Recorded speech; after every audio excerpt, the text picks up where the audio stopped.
Hey everyone, hey chat, and welcome to another developer live stream. How are you guys doing? Today we are here with Ferenc and Tom in the beginning, but Dennis and Chris will join us in the second portion of the stream, and we will be covering a lot of things about update 1.10. How are you, Ferenc, today?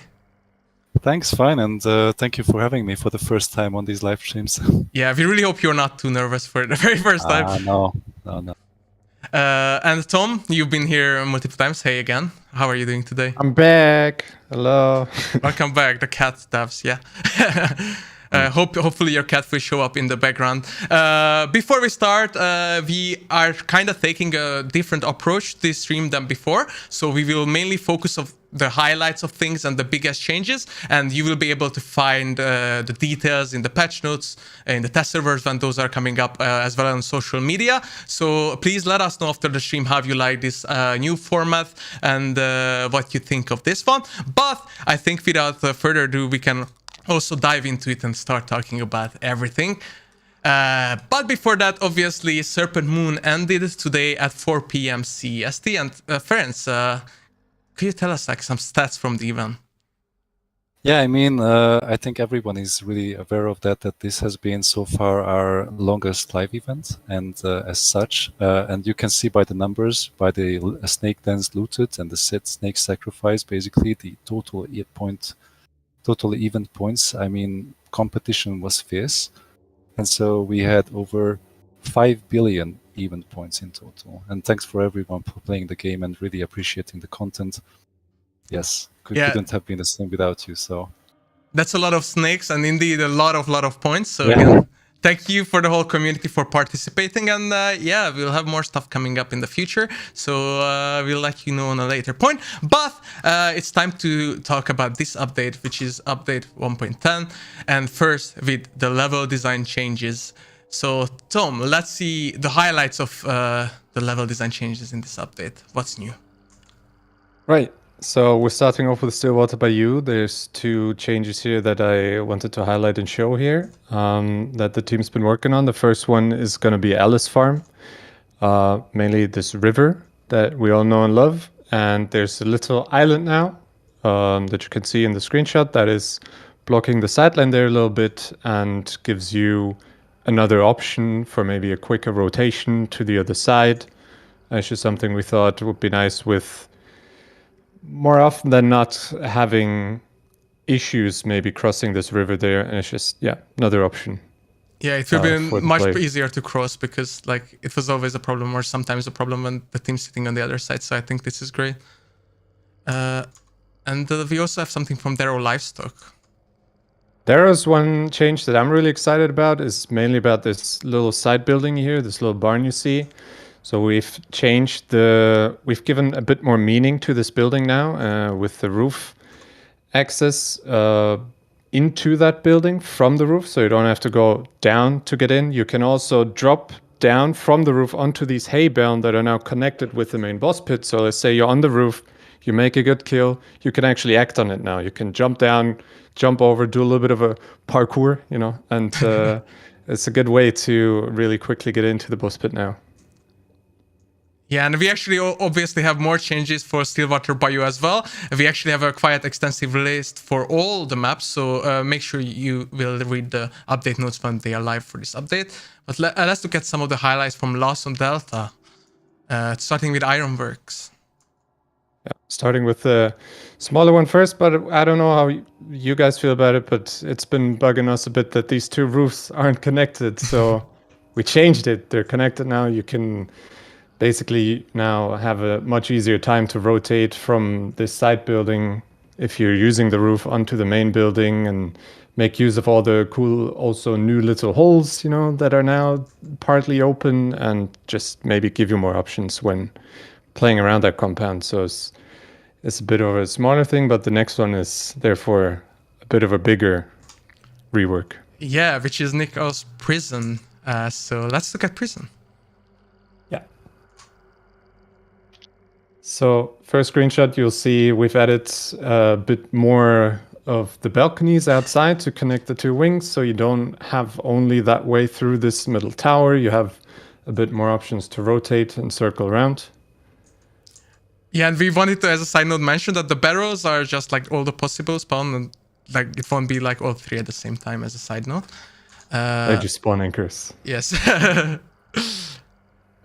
This is the other bigger change at prison. Yeah, this is a really nice change. So this east side gate building has been extended. We moved the HUD a bit, basically just looking at this entire approach to the prison and just cleaning that backside area up a lot. And I think that's going to play really well. Yeah, you'll see it on the test server.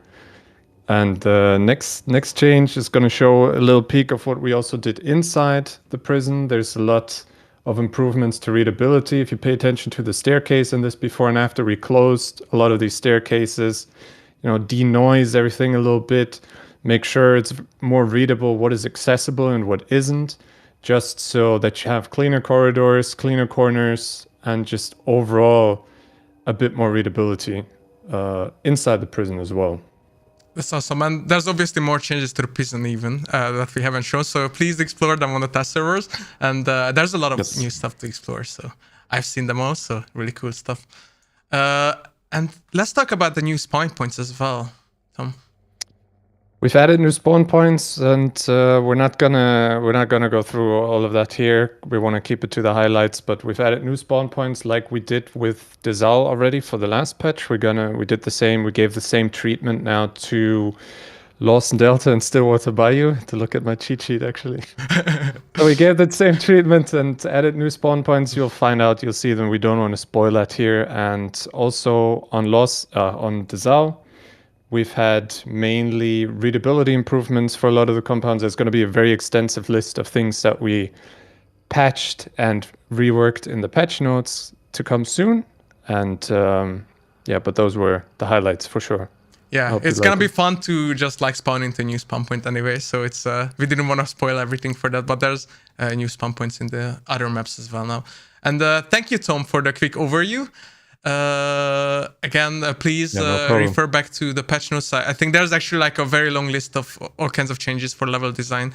So please check that out and also play the test server to find them. And thank you again, Tom. And we'll see you. We're still Thanks here. for having me. We will still have the Q&A later as well if people have questions about the level changes. But Ferenc, it's your time now then, and let's talk about the new features, which is a big one. Let's start off with the brand new Questline system. Okay, so basically we are introducing a new system to the game, similar to what you might refer to as summons and events. They are called the Questlines. So this is going to be a new kind of system to engage players interacting with the game, gaining new content, receiving new rewards. So I would like to stress out that this is the very first iteration. We are really open to your feedback and comments. So please stay here until the very end. In the Questline system, you will have multiple stages. And in the multiple stages, basically, you will have multiple summons. Sorry, I messed up there. Multiple quests. Little mess up. Multiple quests that you can complete as to earn stars. And if you complete enough quests and earn enough stars, you will complete basically a stage. Once you complete a stage, you will earn the rewards. So they are going to be super cool rewards, legendary items, legendary weapons, legendary hunters even, and other new customization options that we are going to talk about later on. Right, we'll show some of that in a bit, but as you said, it's gonna be a new system where people can actually progress through selected quests and have like different stages of them. And let's just look at an image example so you can maybe walk us through what we are seeing. Okay, so I already made a little bit of a mess there with the summons, so I would like to refer to them as they would go into the progression menu next to the summons. So here you can see a very good example of the Billy and the Stalker Beetle questline with all the really cool rewards in a very first spotlight, so you can basically identify and differentiate between them in this overview. If we can go a little bit deeper, Benza.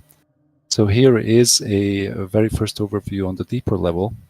You can see that you have the stages on the top row. You can go from stage 1 to stage X. Currently, we have up to stage 6 planned for the upcoming quest lines in 1.10. And you can see here in stage 1, you have these 4 quests. One of them are completed to the left, and there's 3 of them that is still there to complete.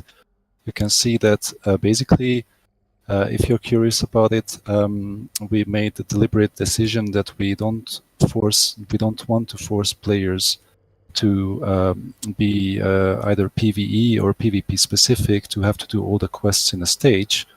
We want to basically give them the option, looking at the star rewards, to decide for themselves. You can complete either 2 of the 2-star quests in this act or stage to progress forward to the next stage, or you can complete the 2 1-stars and then select or make your pick between the 2 others.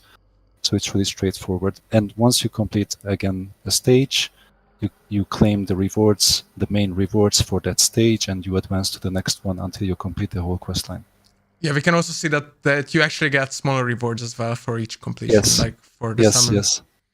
Yes. For now, we really made the concise decision to not remove them. Similar to how you can gain these minor rewards in summons, we also want to incentivize players to, even if you did not complete all the quests in a stage, but you advance to the next one, you can still come back to previous stages and complete the quest for either minor rewards or for bragging rights. Sounds awesome. I think we'll have some more images a bit later. Yeah, but let's tie this together with the Twitch drops that we mentioned already. So when is it coming, Farron?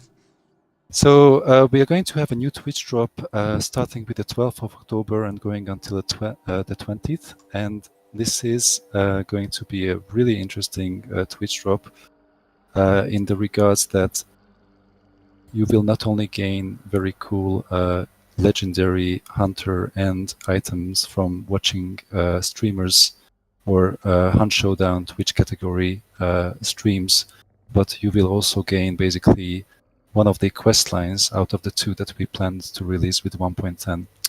So basically, I would like to stress out that this quest line that will come with the Twitch drops is Twitch drops exclusive. You have to watch, I think, 60 minutes only, and you can do it during the whole remainder of the Twitch drops campaign, right? So you don't have to be pressed claiming it on day 1. Although I'm fairly confident that players are going to do that. Claim it whenever you want, and then you can basically advance with the quest line on your own pace, and you will be owning it for good.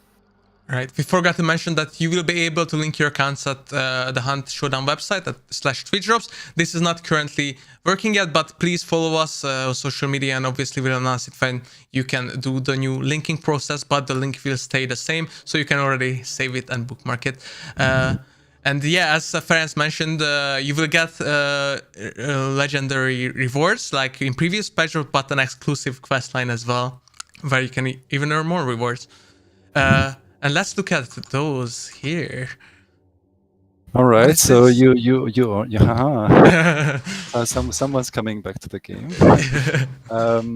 I think it has been an ongoing feedback from the community side that they are missing Billy's story. So we have decided to basically give another opportunity for players to claim this legendary hunter. And as you can see, and we have already spoiled it on the previous screenshot, right? So this Billy's story is going to be a main reward for this Twitch drops campaign exclusive quest line.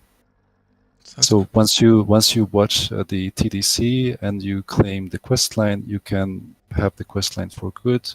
You can have Billy's story at your own pace, basically. And yeah, we can also see that there's another stage as well with another reward, but yes. We don't know what's that yet. Yeah. Yeah. Well, what could be better in this case than Billy's story? I would ask. You I don't think there's anything. Billy's the best.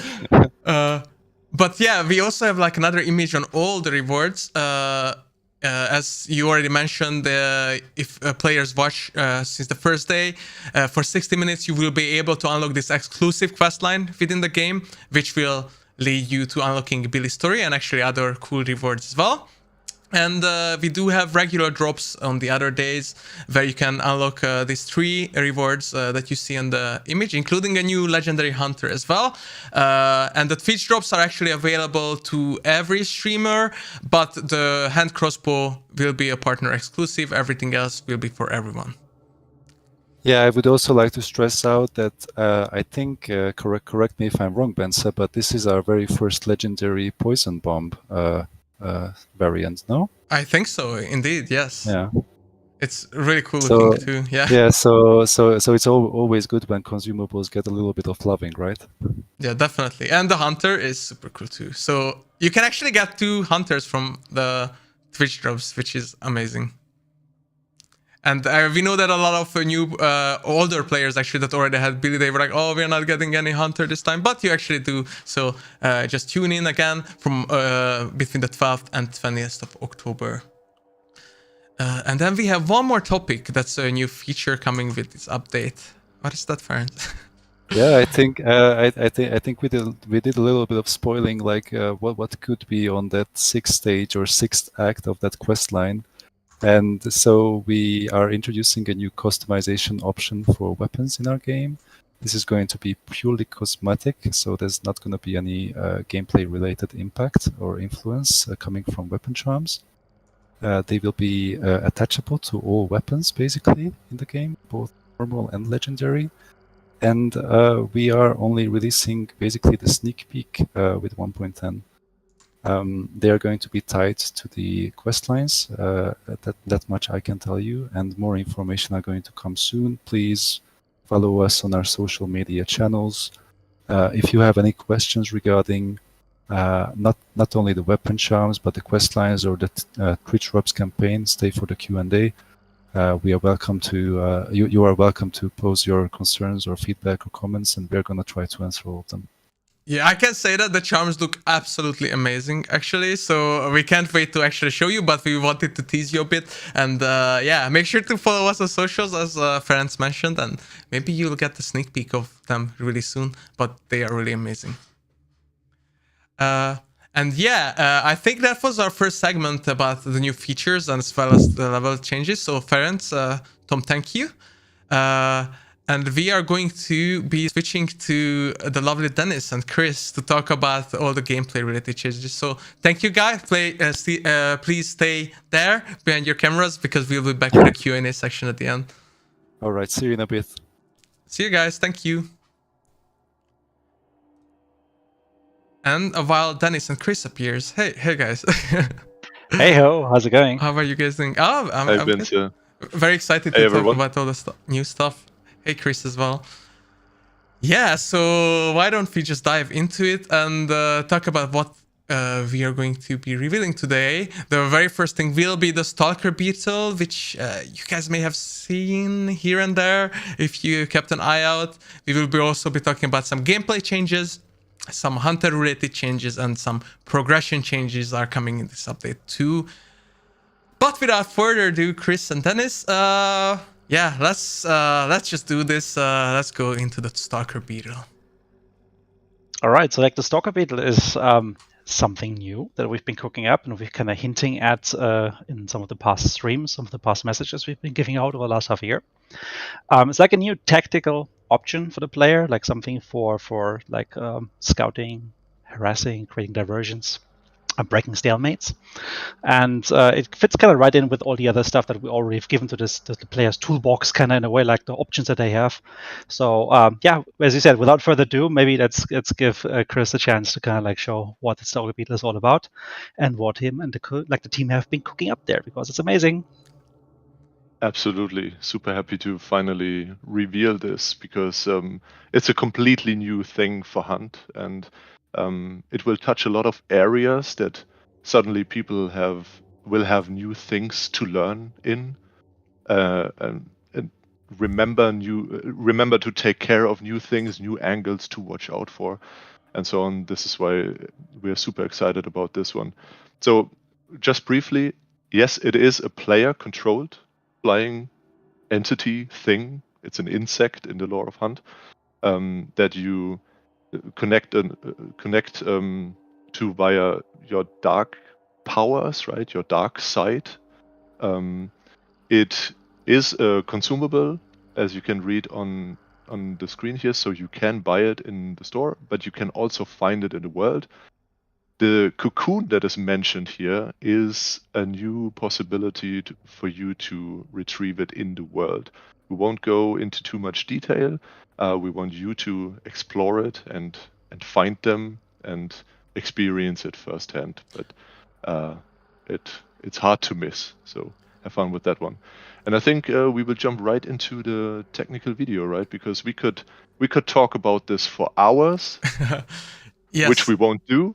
We'll just show a couple of videos and then let you explore it when the test server hits soon. Definitely. So we are back to our favorite Death Tower. Let's take a look. The Well, tower. At one day we will destroy it.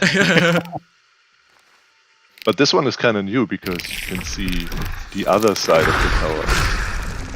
Because after you activate it, it's a controllable thing, right? You can turn around and You can see see yourself.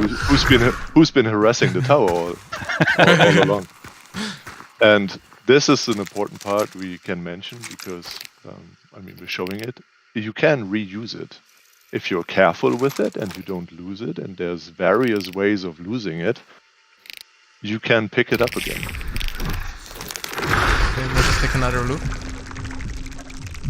And you can see it's permanently in dark side. So it has abilities, it has certain functions we want you to utilize, right? But it also has a lot of constraints attached to it. And we also have some pictures of it so you guys can see it up close. I see that the chat is saying it's very cute, so... Such a beauty. I mean, to be fair, like specifically when you have it in first person in your hands, right? Like as little beetle looks at you, I mean, it is cute Kind of cute. in its own special way. Yeah. We got feedback from both sides. I also think it's cute, but not necessarily everyone agrees. I think it's cute. Well, let's see what else it can do then. Yeah, so we teased this in the other video where it says you can actually explode it. This is not the main purpose of the Stalker Beetle. It deals very minor damage and effects. This is meant to enable you to have some sort of effect on your environment. This showed in early playtests already, where we just want to be able to maybe open a window shutter or maybe deal damage to a cranked handle, right, and close that door that should be closed because it enables me to run my tactics however I want, right? And another important thing that we should mention, because it will surprise a couple of people, it triggers all the warnings. Like if it's close to a clue with another player, the clue will also turn red. It's considered an extension of the hunter that is controlling it. Whatever that means systemically, and that is for you to find out, and this is just a little hint. Right, and yeah, let's look at our longer video after this to see how it actually looks in game and how it works, and you can talk us through that. Yeah, I will try to talk as little as possible because Maybe on the first one and then on the second Yeah. one. Yeah. just in speed.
Yeah, so it's a little something we threw together just to give a brief overview. Like what does it mean for it to be a consumable?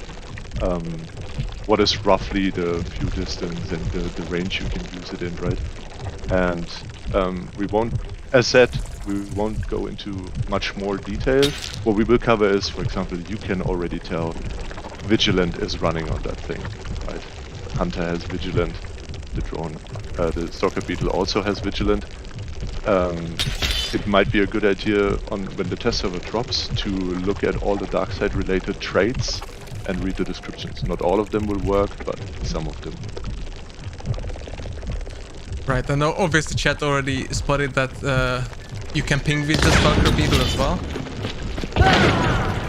And this is something we thought was also kind of important to try out, because we want random teams to also be able to kind of play with the Stalker Beetle and enjoy that. It's something we also keep on monitoring it, because yes, this of course in terms of like all the mechanics it has, all the things. So this is basically it's something that we're gonna investigate closely, have you guys have a go at it, playing with it a little bit, and then we also might tame it a little bit more here and there depending on the feedback.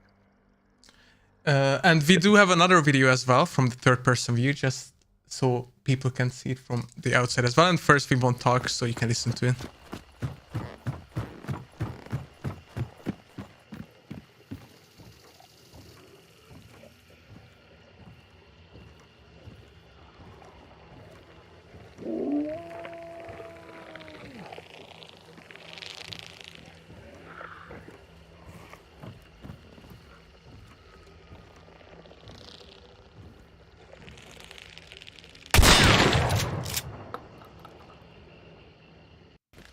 Yes, I'm turning the volume down, and feel free to talk, Chris, again.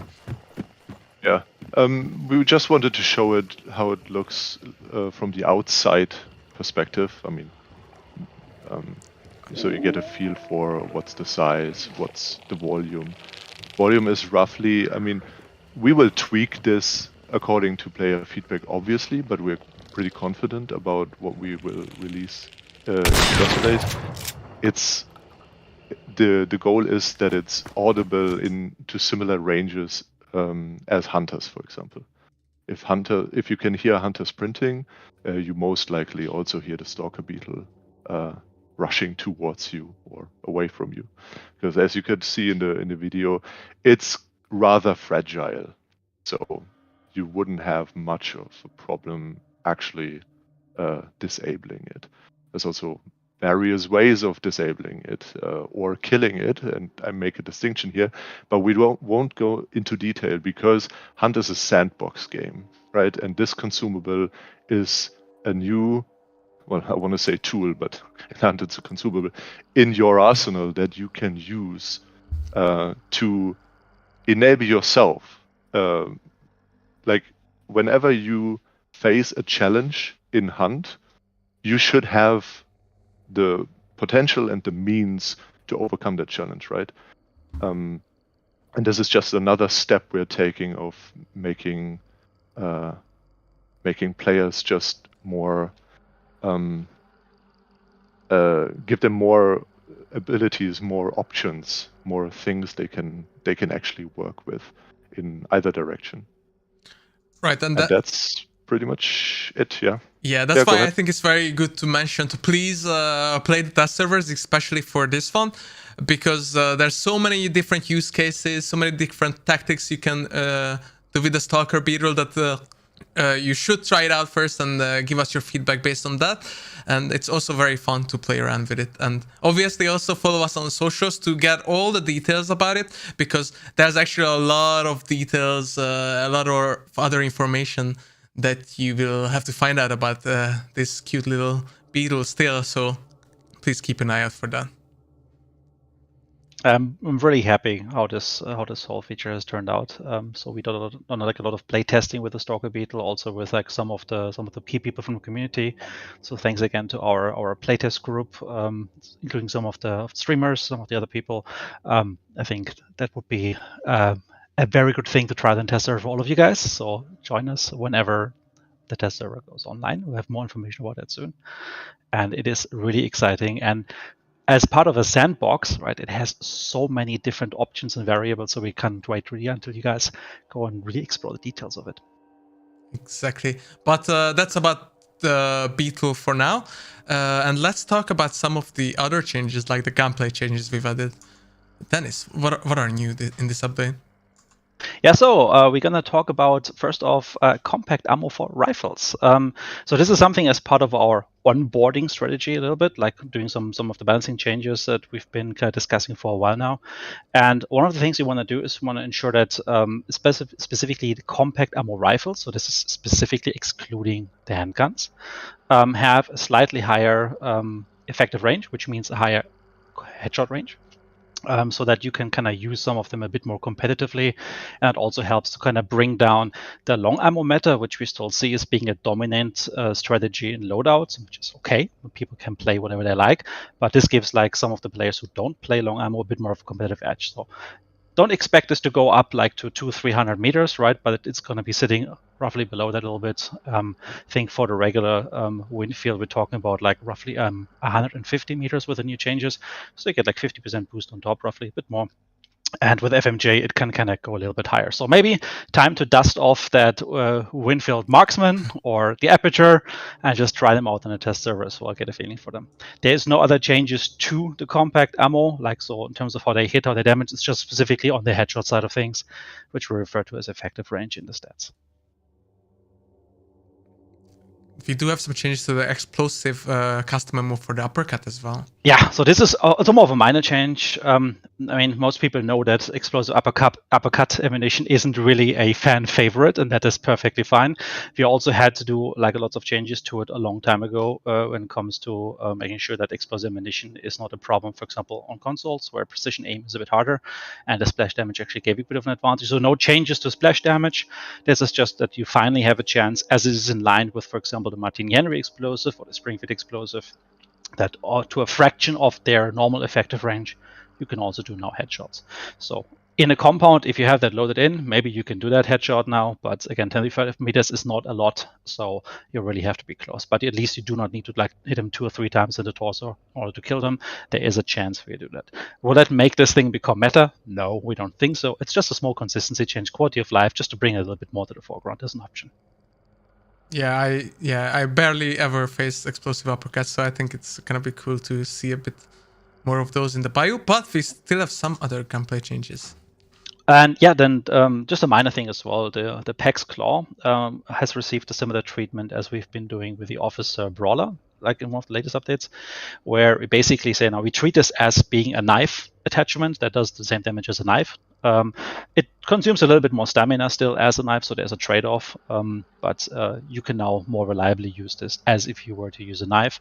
So if you want to leave your knife at home and you think it's fine with the, for example, semi-consumption, or you just want to bring dusters alongside, it's just an option for you. Minor thing, again, a bit of quality of life for you guys.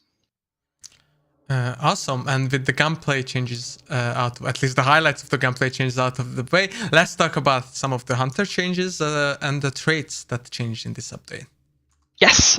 So Poison Sense is a kind of an obvious candidate. So we've kind of tried it out during the event that just ended, right? For the duration of the event, giving it an increased range, and we're gonna stick with that change. So Poison Sense will have the 150 meter range as we tried out because we think there's a good change, and again, just a minor thing.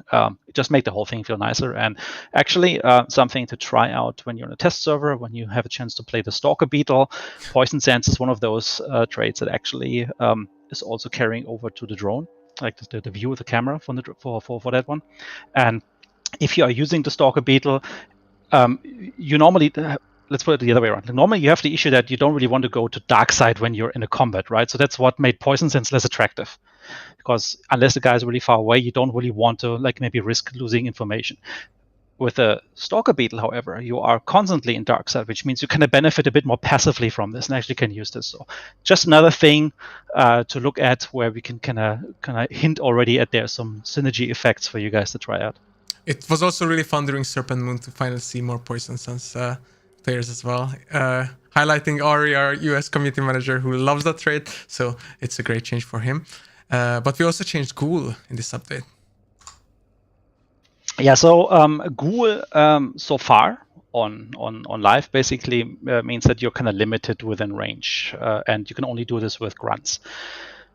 So we felt, why put a limit in? It feels kind of limiting anyway. School isn't really one of those traits that's used so much. So just a bit of an upgrade on that one. So if you have the trait and you do damage to a monster at any range, and that can no longer be just grunts, it can also be a hellhound, can be something else, it actually gives you a bit of health back as well. This is actually interesting. For example, if you go into melee with hellhounds and one of them bites you, just like by killing one or two of them, it might just top you up right above, and you might not even lose that health chunk of health. It requires you to top up. So it's just a small thing, but it kind of adds a bit more value to Ghoul. That's actually amazing. I already loved Ghoul, and it's even better now. But we also did some smaller changes to Conduit. And yeah, Conduit is something that we kind of struggled a bit with in terms of, okay, how can we make this better? How can we make this more interesting? It's been actually one of the lesser used ones as well. So we basically now give you 5 minutes of stamina shot whenever you're picking up a clue or a boss token. So it means this becomes much more interesting, for example, for players who want to move fast, because you can kind of like move from clue to clue, top up those 5 minutes, get more speed, and actually like in the beginning of the map, just run around a lot faster, move a bit more around. So that makes the whole thing a lot more interesting for those who like and prefer the fast gameplay. But also is interesting, for example, for solo players. Like, so when you manage to snatch up a boss token, you actually know that you can kind of run away for 5 minutes, which kind of stacks also, for example, with Magpie, which might give you additional effects on top. So this is something which we think is really interesting for fast gameplay and kind of gives this whole thing a bit more value. So I can't wait to see them actually in game and people trying them out to experience how it changes up the gameplay a bit. But that's it for the trait changes. And we have a lot of like progression related changes in this update, like a huge list. But we'll just take an overview of them, and since it's so much, you will definitely have to read the patch notes to find everything out, but maybe Dennis can highlight a few here and there. So let's talk about some price changes. All right, so yeah, price changes basically across the board. This is something we've also been kind of like discussing for a time now, and discuss, okay, how do we want to reflect the trends on the meta side, like how are people using certain items, either the frequency or just how effective they are in general, how we feel the relevant value to them. So this primarily is about weapons and custom ammo. And we've kind of upgraded or made some a bit more expensive, made some a bit more cheaper. The gist of it is basically, again, that we wanted to have a number of weapons that are kind of a bit used to a bit too much, go up in price. As an example, and again, there's more on the list, so please, again, later on refer to the full patch notes as we release more information about it as we get closer to the test server. But one of them is the Lebel Marksman and the Mosin Sniper Rifle. So both of those just get a bit of a price bump, just bringing them closer. I think, like, if I'm recalling correctly, like the Mosin Sniper is now going to 730, so that's quite a big jump up. It's something we feel is appropriate, because we want it to be not like as common as it might be at the moment. However, it doesn't mean like the entire like Mosin Nagant or the entire Lebel family goes up. So specifically those two variants we're talking about. That's just one example. We also have things going in a different direction. For example, we have the Terminus actually going down in price quite a bit. Again, refer to the patch notes for all the details, but I think it drops by at least 100 compared to what it is at the moment, and that makes the whole thing maybe a bit more attractive. Other weapons will go up a little bit. Call for conversion, the base version still is going to be a cheap weapon, but it goes like from like 20 something to 50 something, so it's just minor stuff here and there. And also we're bringing down and bringing up some of the custom ammo prices as well, depending again on usage effectiveness. So just expect like a bigger change, a bigger sweep across the arsenal. Some things become cheaper, some things become more expensive, and it's mostly around how people are using certain equipment and how we would like to maybe promote some of the alternatives more. Sounds great, and can't wait to try them as well and see how people maybe take different loadouts now. But there's also some other price-rated changes. Yes, so this is also a bit of a quality of life change. This is something we couldn't really do before, but we've kind of, as we did these like price changes, we kind of like worked a little bit on that part as well. So if a weapon has 2 ammo slots, that means like the total pool of ammunition is divided between between these two slots. But so far we have been kind of charging the player the full price. So like if you were, for example, to take a Berthier and wanted to use it only with Spitzer ammunition, you had to buy 2 packs of Spitzer ammunition, which would top up the weapon to almost the same or even more than the price of the base weapon would be, which is kind of huge. So at least in this case, we take into account that you only get half the ammunition anyway, so it's also only half the price. So that makes some of the weapons like the Romero, for example, or Martini Henry, other weapons a bit more interesting when it comes to picking secondary ammo types and kind of split up between maybe regular ammunition and bringing one set of smaller, like I don't know, explosive. In case of the Martini Henry is a good one, or with the Romero maybe slugs. But if you want to basically upgrade the whole thing, you will still be in the same price range as if you were to change ammunition on any other weapon that has a single slot. Awesome. And again, please refer to the patch notes to read the whole list, because it's a long list of price changes. But it's actually not just the price changes that change, but trait changes in terms of upgrade points. So yeah, for the traits, again, we also kind of looked a little bit about like which traits are being used a lot. You saw it a little bit when I just talked about the gameplay changes. We also applied to some of them. But in general, many of the traits went either up by 1 point or went down by 1 point. So expect some of your favorites maybe to become a bit more expensive, and some of those you think are kind of like overpriced to now finally maybe becoming a bit cheaper. But overall, we don't really move more than 1 point either up or down. There's one exception, that's Bullet Grubber, that I can call out maybe on that one, that goes down by 2 points from 6 to 4, just to make it a bit more attractive, especially since we added a couple patches back. We added like the option to kind of interrupt your reload by keeping the fire button pressing reload, time it well, and you can kind of like very smoothly reload without having to waste a bullet. So with that feature in place, like Bullet Grubber has seen a little bit of a decline as people have learned just to use that technique without it. So the change kind of reflects that. Cool. Bullet Grubber is one of my favorite traits. It's definitely the coolest trait, so that sounds great. And what other progression changes do we have, Dennis, which is also kind of a big one? Yeah, so we kind of moved around the unlock order of a couple of things. And so this is mostly about like traits and weapons and equipment, obviously. The idea here has been, again, with onboarding in mind. So that's like, how can we ensure that like new players have more valuable, more meaningful options earlier on? Don't have to wait for Doctor for too long, for example. And also that equipment-wise, we have a couple of weapons being available a little bit earlier compared to what they are at the moment. So one example is that the Terminus and the Martini Henry both are moving to a very early unlock rank. So definitely within trainee mode. Just to make sure there's both a second shotgun and also a long ammo option available much earlier. Consequently, maybe some of the weapons that originally were around that area, like the Vetterli, might have pushed back just slightly. So things have been reorganized a little bit. Quartermaster is a bit like earlier now. Doctor, as I mentioned, is a bit earlier, and a couple others as well. So overall, the whole thing feels a bit nicely, a bit more nicely spaced out. And I think especially also maybe prestiging players will kind of like that a little bit, seeing some of these options a bit earlier, mixing things up. Definitely. And once again, just to mention it, please refer to the patch notes, or when you're trying it out on the test servers later on to see these changes, because there's quite a few of them for real. So it was actually such a long list that it made absolutely no sense to put it in here. No. Yeah.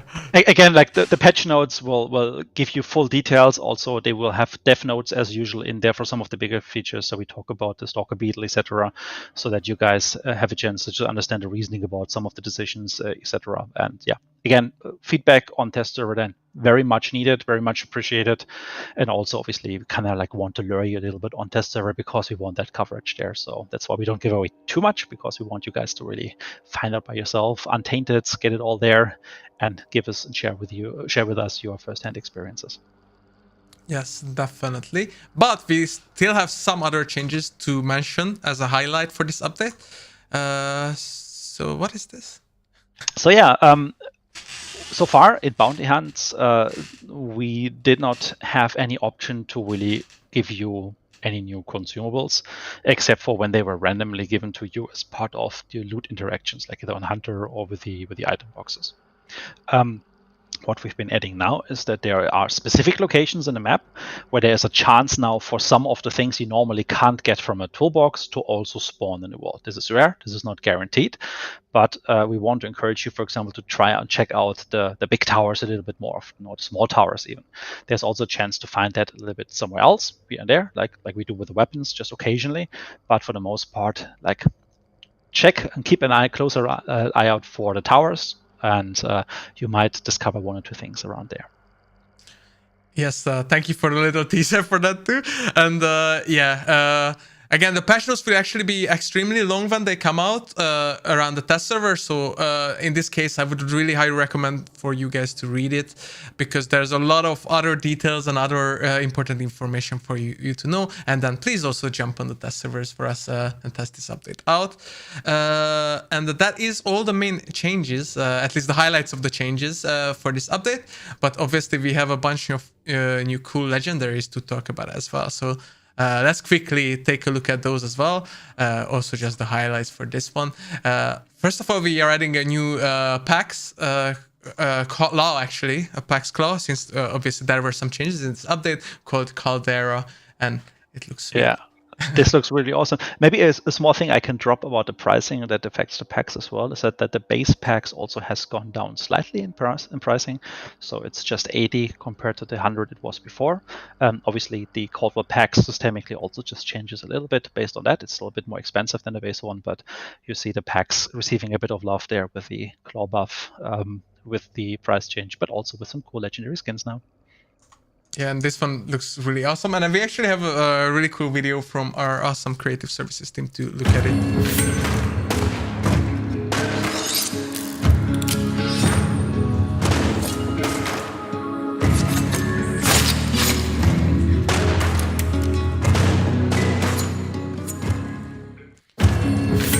Let's just look at it one more because it's really beautiful.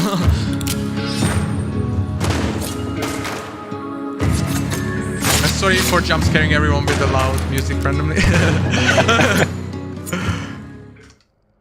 Yeah, so that is Caldera, the new Pax Claw added in 110 as a Bloodbond legendary. Love it. Same, and we also have a new Spectre, the 11th hour, which also looks sweet. And also some cool pictures of it. Again, to find out the lore this time, also please go in the game and read it, because some lore pieces are also super interesting and fun to read. So yeah. Yeah. And you can quote me on that one. Everything in life is better with leather straps. Wow. Okay. But yeah, it's beautiful. And again, let's take a look at a video by our awesome creative services team.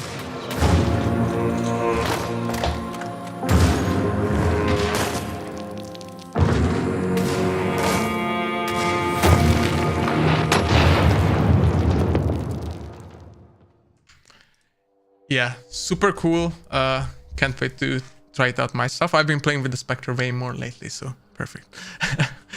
I love it.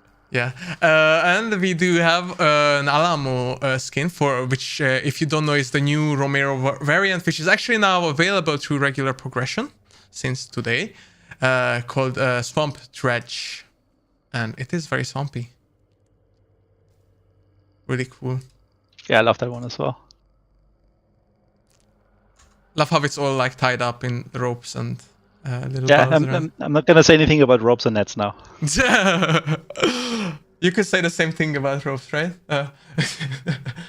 But yeah, let's look at the video quickly.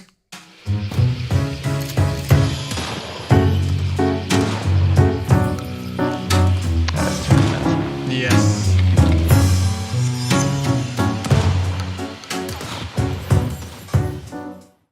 I can see quite a number of hunters who this would fit very nicely too.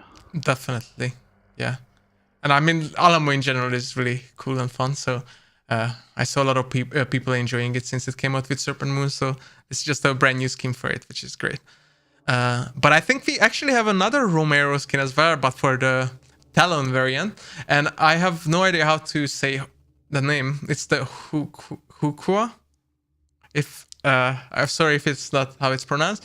But thematically, it's I really love it because it's about sea and river pirate theme, which is very close to my heart. So I will definitely be maining this going forward.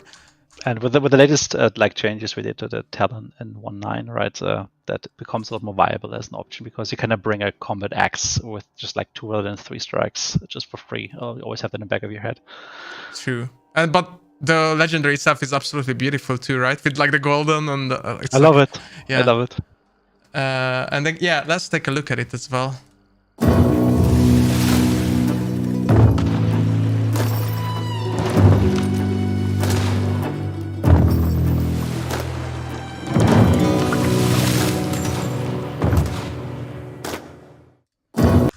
Yeah, really beautiful. Definitely a favorite of mine. And we actually have a legendary hunter coming out with the update as well, called Deck Hunt. And I can already tell you that this will be my go-to hunter from now on. The only one I will be playing, because yeah. I mean, people said it actually looks more like me than you, though, Bans. But you can have it. It's fine. Look, it looks like you. Maybe that's why I'll be only playing with that. Like you bring good luck. But no, it's so cool. I really love it as well. I mean, and like by coincidence, goes very nicely with some of the legendary skins, right? Yeah, definitely, with that Romero and this hunter and a Sparks pistol, and that's perfect for role playing. I love it. And it's worth mentioning that the black market will actually get a refresh with this update, so check that out when the update rolls out. And we'll be having more Bloodborne legendaries coming on later on during the same update as well, so please check back to the store sometimes. But with that, we actually went through all our highlights. Again, please let us know how you like the shorter format where we just talk about the highlights and not go super into detail about everything, because it's quite new, so let us know how you like it. But we're still gonna keep the regular Q&A section now at the end. So I'm summoning everyone back, Tom and Ferenc especially. Hey everyone, this is our first 5-man camera shot. So yeah, so can you just move over a little bit there? It's tight. Exactly. Yeah, so please ask your questions now in the chat, and we are going to be also checking Discord, because our lovely moderators are already collected some to us.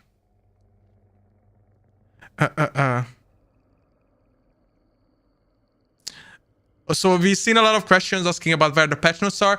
Obviously, the patch notes will be available with the test server release, and it will be posted on all our socials as well. So please just keep an eye out for updates regarding that. It will be coming pretty soon. Yeah, just check back on the socials, and the patch notes will be linked there. But obviously, you can find them on the Steam test servers as well, as always.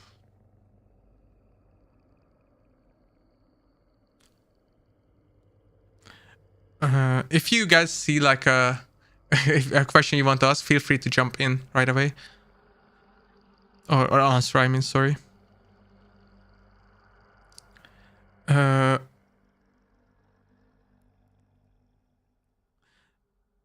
was a question about the Serpent Moon nighttime. Is it gonna stay, or is it gone now with the update? We have not yet decided, so by default we just go back to the normal time now as the event is over. But we're discussing how to use this in the future, maybe bring it back in one way or another, maybe part of the fixed rotation, maybe part for another event in the future. We don't know yet, so bear with us, but it is something we talk about. So apparently there was quite a lot of questions regarding the range of the Beetle, because it seemed like it has unlimited range in the video. Could you maybe, Chris, tell us about that a bit? Absolutely, yeah, I've seen that as well. No, it does not have unlimited range. It is limited, but you have to kind of try it out, what range it has. But it's not crazy. You can't fly halfway across the map, definitely not. And I've also seen another one that asks, why is it a consumable and not a tool? It actually started out as a tool in the first prototype, but then very quickly playtests just showed that we can create a much richer experience with it being a consumable, and it will make sense when you play it without wanting to give too much away. Yeah, it makes sense. So a lot of people asked, maybe Ferenc, you can talk about this a tiny bit, but not spoiling anything. So obviously this event ended on our first battle pass, and what's next? Maybe we can talk about the quest lines again a bit, and yeah. Okay, and actually I'm reading the chat, and someone asked, basically, is the Halloween event anything you guys can share? And I'm only going to say that we are introducing quest lines, so there's definitely going to be something for Halloween. We'll keep you updated. But there's going to be, I don't know if I'm going to spoil this, but you can also look forward for a bigger event during Vitor period. Yeah, like obviously events are always coming, and like when we're getting closer to it, we will share a lot more information about it, and it is going to be awesome. So... there's been a couple of weapon-related questions. I can maybe just quickly pick one or two of them. What about the medium ammo?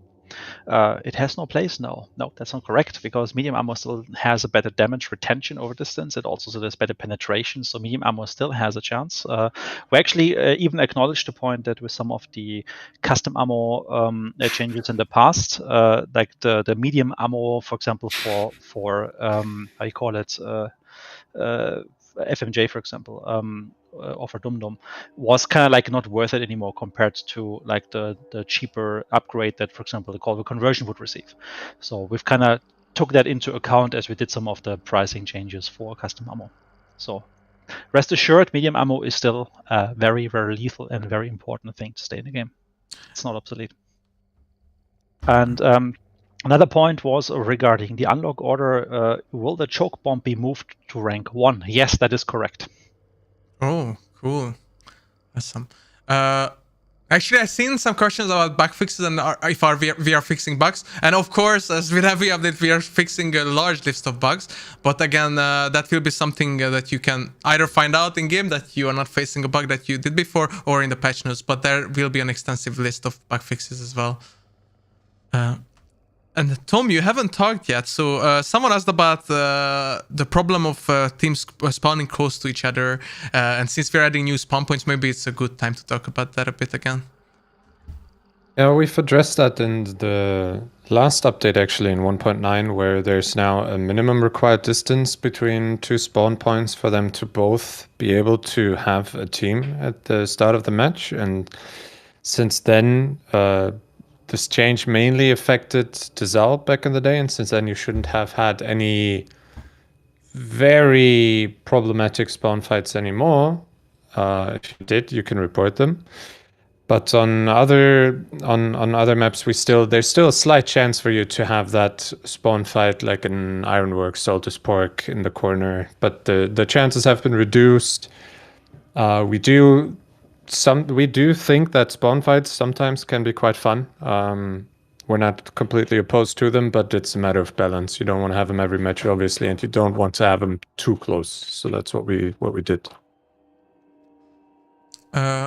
I see a bunch of questions from console players, meanwhile, asking about the current gen update or next gen update, however you call it, for obviously the PS5 and Series XS. And we've mentioned this before. This is something we are actively looking into, but it will be a bit later down the line. But we are working on it. As soon as we have more information to share about it, we will definitely do so. So don't worry, it's in the works.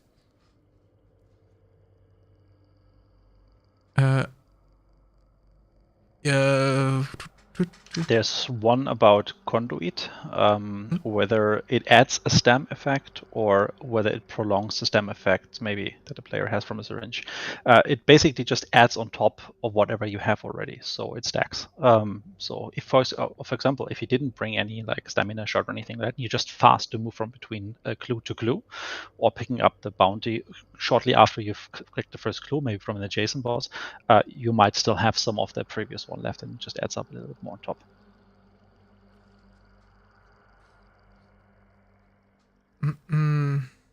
Yeah, general questions we obviously always get about new map and new bosses. We already mentioned that both of these things are in the works, but they take a longer process. But, again, when we are closer to them, obviously, we will talk a lot about them and showcase them. But yeah, we are working on both of those things. Someone asked about the Lamad, like being a special case, whether that gets the half price ammo, even though it gets full ammo for each type. In this case, it's a bit of a in between answer I can give. So like the normal rounds, they have the full price because you get like quite a lot of them, just as you do for other revolvers. However, the special ammunition of it, since you only get a very few amounts, like I think we can treat this more like I'm not sure if it's exactly the half price or if it's something in between, but it definitely is a bit changed. Is there any questions from any of you guys that you still want to answer right now? Yeah. I've got a couple of for quest lines, for example. So there's a question here asking, does the new questline system take the place of the trials one? So that's an obviously no. I can tell you that Questlines is going to be complementary to basically trials and summons and events. So it's not going to take over anything else. We're not going to deprecate anything. We want to look at our systems. We want to tweak them. We want to rework them. We want to keep them evolving over the course of the months and the next years. So we want to basically, I would say, cover all kinds of areas, whether it's a personal PvE, bragging right, challenge-oriented thing with the trials, whether it's a weekly recurring thing with the summons, whether it's a more medium-term engagement and activity with the quest lines, and whether it's a more longer-term with the events. And I think I also had one here basically asking, will the quest lines have quests or conditions related to legendary weapons? Yes, but we thought about how to do this with in a more concise way. Basically, for now, at least with the 2 upcoming quest lines, where you have a quest that prompts you to deal damage or kill a player with a specific legendary weapon, you will basically be able to earn that from a previous stage. So if you complete a stage that gives you, I don't know, like a legendary combat axe, and in the next act, you will have a quest that will basically prompt you to now use that, put that axe to use, then we will elaborate on how the community likes it. I know that there have been some feedback regarding that the summons were too PvP related, too PvP focused. We are also looking into that, so it would be nice if we could and see what players prefer, but also give everyone the choice to not only play PvE or PvP, but they can choose on their own. Awesome, thank you for answering those, friends. There was one for you, Chris, regarding if the Stalker Beetle can use VoIP or not. No, it's the Beetle is not a proxy for the VoIP. It makes sense for you to keep communicating with your random teammates in proximity to your hunter instead of sending from the Beetle. So no, we decided against that quite early.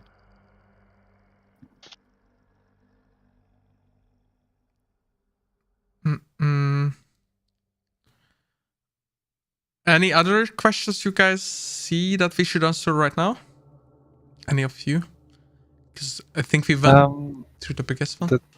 There is a question, interesting one, although it is not strictly related to the update features or topics that we've been talking about here, but there is one question coming from Dina. If we are satisfied with the amount of people that were able to finish the battle pass, it seemed a little bit grindy, especially in the later stages.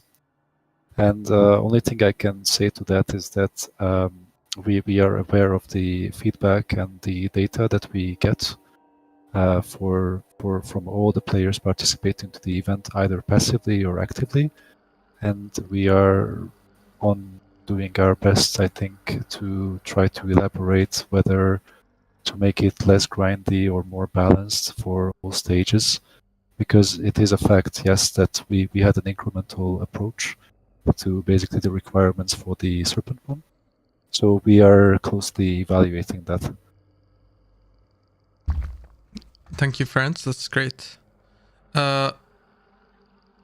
I think we answered most of the asked questions now, and I think if there's still some questions, please, as always, leave it like on the social media channels, and we can still answer you, or maybe during some gameplay streams or upcoming dev streams. One last question I think everyone wanted to know is what Tom's cat's name? The name is Konrad, Great. and that's Theodore.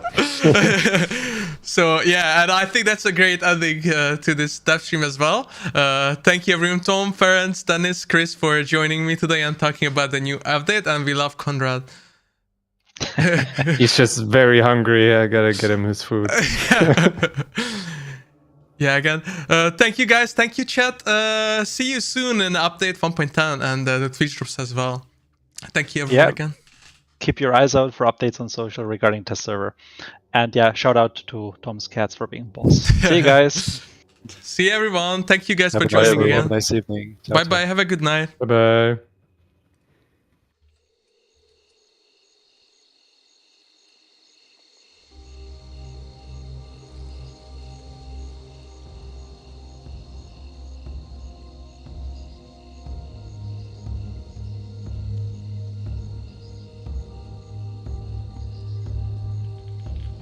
Dried her tears these 4 years gone, on my grave the setting sun.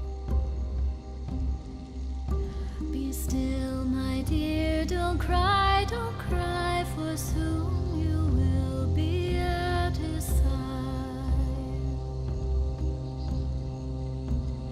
Dark was the night, its wings were red, spread across the sky. Thousands dead. Be still, my dear, don't cry, for soon you will be at her side. Death is no man, death is no wraith, death is a bird flying. Death is no man, death is not fate, death is a bird flying, flying.